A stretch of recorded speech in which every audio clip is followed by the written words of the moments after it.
राज्यात सर्वाधिक चर्चेत असलेल्या मुंबई महापालिकेच्या निवडणुकीमध्ये शिवसेना भाजप एकत्र निवडणूक लढणार का? जागा वाटपाचं सूत्र काय असेल या आणि अशा विविध चर्चा सुरू आहेत. आपलाच महापौर बसेल अशा वल्गना करणाऱ्या दोन्ही पक्षांकडून याबाबत अजून कुठलीही अधिकृत घोषणा झालेली नाही. मात्र शिवसेना नेत्यांकडून याबाबत विविध फॉर्म्युलांवर चर्चा सुरू असल्याची माहिती आहे. 2012 आणि 2017चे मिळून 125 माजी नगरसेवक सध्या शिवसेनेत आहेत. त्यामुळे ते पुन्हा नगरसेवक व्हावे असं सूचक वक्तव्य शीतल म्हात्रेंनी केलंय. तर दुसरीकडे राजू वाघमारेंनी 50-50 चा फॉर्म्युला, जागा वाटपाचा फॉर्म्युला असावा अशी मागणी केलेली आहे. तर भाजपकडून अद्याप या संदर्भात कुठलीही भूमिका जाहीर करण्यात आलेली नसली तरी शिवसेनेचा जागा वाटपाचा हा फॉर्म्युला भाजपला मान्य असेल का यावरून राजकीय वर्तुळात विविध चर्चा रंगल्यात. तर जवळजवळ 125 नगरसेवक हे आज आमच्याकडे माजी नगरसेवक आज आमच्या बरोबर आहेत. त्यामध्ये 2017 असतील, त्याच्या अगोदरचे असतील, असे सर्व मिळून. त्याच्यामुळे ह्या 125 नगरसेवकांनी परत एकदा नगरसेवक व्हावं अशी आमची सर्वांचीच इच्छा आहे. किती जागा मिळतील किंवा किती जागा आम्हाला मिळाव्यात याबद्दलचे संपूर्ण अधिकार माननीय एकनाथ शिंदे साहेब आमचे मुख्य नेते यांना दिलेला आहे. त्याच्यामुळे याच्यावरचा खरा निर्णय आणि त्याच्याबद्दलची माहिती ही माननीय शिंदे साहेबच देतील. पण आज मी तुम्हाला एवढं मात्र नक्की सांगेन की 125 नगरसेवक आज आमच्या बरोबर उपस्थित आहेत, जे परत एकदा नगरसेवक व्हायला उत्सुक. तर ह्या 227 ज्या जागा आहेत त्याच्यामध्ये आमच्या या सगळ्या नगरसेवकांना संधी मिळाली पाहिजे ही भूमिका आमची राहणार आहे. आणि ती तशी नाही राहिली तरी कमीत कमी 50% जागा या शिवसेनेला मिळाल्या पाहिजेत अशी आमची मागणी. यानंतर बातमी आहे अकोल्यामधून. अकोल्यामधील शेतकरी संवाद कार्यक्रमात शरद पवार गेले होते तेव्हा त्यांना निवेदन देण्यासाठी अनेक जण पुढे आले. त्यातील एका निवेदनानं शरद पवारही क्षणभर स्तब्ध झाले, कारण त्या निवेदन पत्रातील मजकूरच तसा आहे. ते निवेदन एका 34 वर्षांच्या अविवाहित तरुणाचं होतं. वय वाढून सुद्धा माझं लग्न होत नाहीये, नवं आयुष्य सुरू करण्यासाठी जोडीदार मिळवून द्या अशी विनंती त्यानं पत्रातून शरद पवारांना केली. सध्या हे पत्र सोशल मीडियावर प्रचंड व्हायरल झालंय.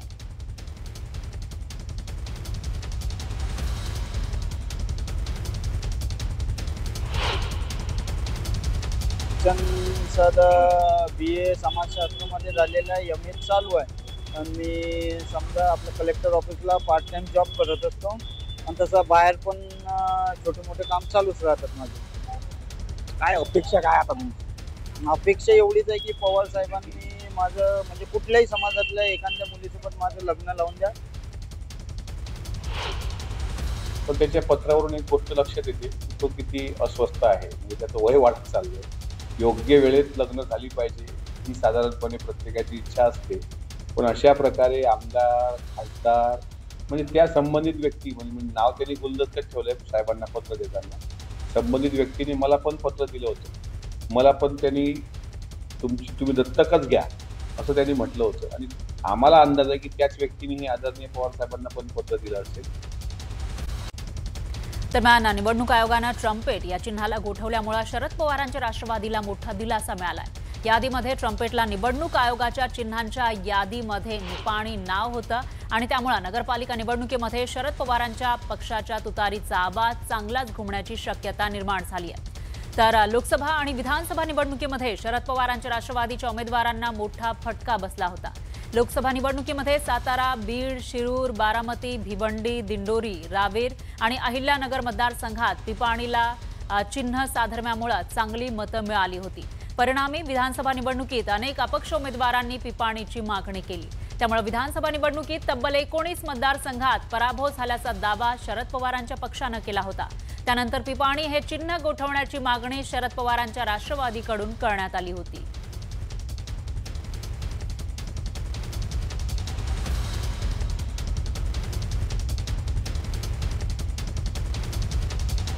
तर विधानसभा निवडणुकीमध्ये कोणकोणत्या मतदारसंघात पिपाणी चिन्हामुळे पवारांच्या राष्ट्रवादीला फटका बसला होता ते आपण बघूयात ग्राफिक्सच्या माध्यमातून. विधानसभा निवडणूक 2024 मध्ये जिंतूरमध्ये फटका बसलेला होता. जिंतूरमध्ये खरं तर फक्त 3 ते 4 हजार मतांनी पराभव झालेला होता. पवारांच्या राष्ट्रवादीच्या उमेदवाराचा घनसावंगीमध्ये सुद्धा तीच स्थिती होती. फक्त 2 ते 3 हजार मतांनी पवारांच्या राष्ट्रवादीचा जो उमेदवार आहे तो दुसऱ्या नंबरवर होता, पराभूत झाला होता. शहापूरमध्ये सुद्धा तशीच स्थिती होती. याही ठिकाणी 3 ते 4 हजार मतांच्या फरकानं त्यांचा उमेदवार पराभूत झाला। बेलापूरमध्ये सुद्धा गणेश नाईक यांचे पुत्र आणि मंदा म्हात्रे यांच्यामध्ये टफ फाईट पाहायला मिळाली आणि अगदी काही हजारांच्या फरकानं नाईक यांचा मुलगा पराभूत झाला। अणुशक्तीनगरमध्ये फहाद अहमद हा राष्ट्रवादी शरदचंद्र पवारांच्या राष्ट्रवादीकडून उभे होते आणि त्यांचाही काही हजार मतांनी पराभव झाला। सना मलिक जिंकल्या, तर दुसरीकडे आंबेगावमध्ये सुद्धा अशीच काहीशी स्थिती पाहायला मिळालेली होती। याही ठिकाणी काही मतांनी पराभव झालेला होता राष्ट्रवादीच्या शरदचंद्र पवार पक्षाच्या राष्ट्रवादीच्या उमेदवाराचा। पारनेरमध्ये सुद्धा काही हजार मतांनी पराभूत झाला होता शरद पवारांच्या राष्ट्रवादीचा उमेदवार। केजमध्येही तशीच स्थिती पाहायला मिळाली। शरद पवारांच्या राष्ट्रवादीचा उमेदवार नंबर 2 ला होता। पहिल्या उमेदवाराचा विजय झाला आणि दुसऱ्या नंबरला फक्त काही हजार मतं कमी पडली। तर परंडामध्ये सुद्धा शरद पवारांच्या राष्ट्रवादीच्या पक्षाच्या उमेदवाराचा हा पराभव झालेला होता आणि त्याही ठिकाणी फरक हा काही हजारांचा, काही शेंचा होता। तरी एकत्र दिसले जात असल्यामुळे त्या पिपाणीला जवळजवळ 45,000 मतं पडली आणि त्याच्यामुळे आमचे शशिकांतजी शिंदे खासदार त्या निवडणुकीमध्ये पराजय झाले। आमचा सुरुवातीपासून निवडणूक आयोगाला मागणी होती की पिपाणी हे चिन्ह आपण बदलावा, पण दबावाखाली निवडणूक आयोगाने हे चिन्ह बदललं नाही। त्याच्यामुळे मोठा फटका आमच्या राष्ट्रवादी काँग्रेसला याच्यामध्ये बसला। पण आता इलेक्शन कमिशनचे डोळे उघडले, उशिरा का होईना, त्यांनी आता हे चिन्ह रद्द केलं, ही आनंदाची गोष्ट आहे। कोरेगाव पाक जमिनीचा व्यवहार रद्द झाला असला तरी हा व्यवहार रद्द करण्यासाठी भराव्या लागणाऱ्या दंडाच्या रकमेचा प्रश्न सध्या चर्चेत आहे। या दंडाच्या रकमेवरून राज्याचे महसूल मंत्री चंद्रशेखर बावनकुळेंनी आधी सवाल उपस्थित केले होते, मात्र अवघ्या 24 तासात बावनकुळेंनी आपल्या वक्तव्यावरून सारवासारव केली आहे। ही सरकारी जमीन असल्यानं व्यवहार करताना आकारला जाणारा दंड तपासून घ्यावा लागेल आणि व्यवहारासंदर्भात पाठवण्यात आलेली नोटीसही तपासून पाहावी लागेल असं विधान बावनकुळेंनी काल केलं होतं। दरम्यान काल केलेल्या या वक्तव्यानंतर बावनकुळेंनी पुन्हा खुलासा केलाय। आयजीआरच्या नियमाप्रमाणे नोटीस बरोबर आहे, ही रक्कम भरावी लागेल असा खुलासा बावनकुळेंनी केला।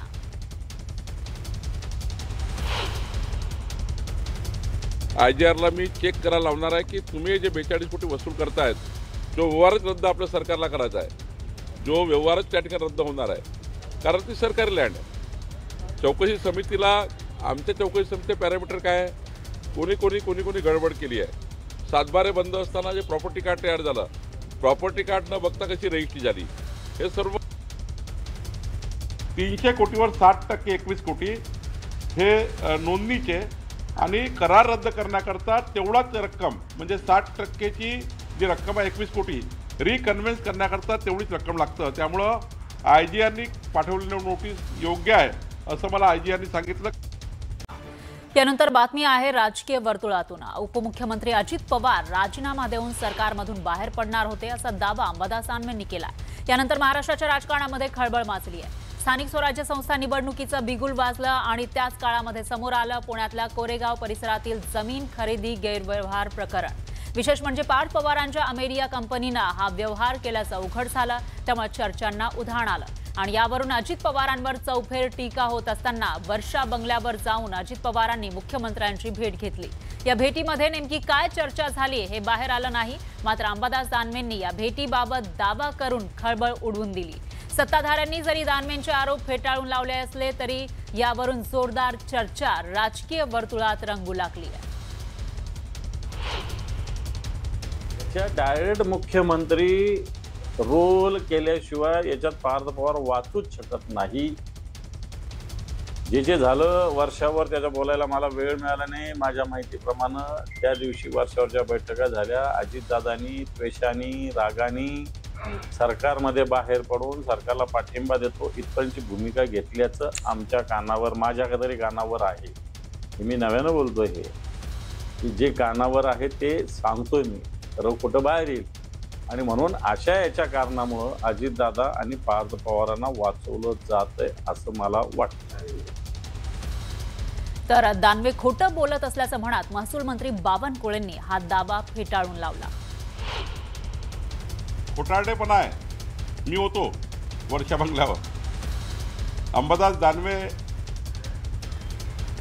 हे काही वर्षावर थोडी होते तेव्हा, मी त्यावेळी वर्षावर होतो, असा कुठलाही चर्चा झाली नाही। त्यामुळं मला असं वाटतं की कुठलीही अशी चर्चा झाली नाही, केवळ अजितदादा आपल्या एक पुरवणी मागण्याची काही चर्चा आणि काही चर्चा पॉलिटिकल याच्याकरता आले होते. स्थानिक स्वराज्य संस्थेच्या निवडणुकीमध्ये महायुती भक्कमपणे सामोरं जात असताना जाणीवपूर्वक त्यांनी असं वक्तव्य केलेलं आहे. अजितदादांची आणि मुख्यमंत्र्यांची जी भेट झाली ती भेट आगामी स्थानिक स्वराज्य संस्थेच्या निवडणुकीच्या संदर्भात होती. अशा प्रकारे अकलेचे तारे जर अंबादास दानवे साहेब फोडत असतील तर मला असं वाटतं याला फारसं गांभीर्यानं घ्यायची गरज नाही. त्यांना मिळालेली सूत्राची माहिती ही कोणी दिलेली आहे हा सुद्धा एक संशोधनाचा विषय आहे. अंबादास दानवेजींची टर्म संपत आल्यामुळं ते हवालदिल झालेले आहेत. आज नाही तर उद्या हे जे उपद्व्याप चालले त्यातून त्यांना बाहेर पडावं लागेल. हे आता काही लपून राहिलेलं नाही. हो, सत्तेतून बाहेर पडावं लागेल. ते स्वतःहून बाहेर पडावं लागेल अशी परिस्थिती निर्माण केल्या जाईल.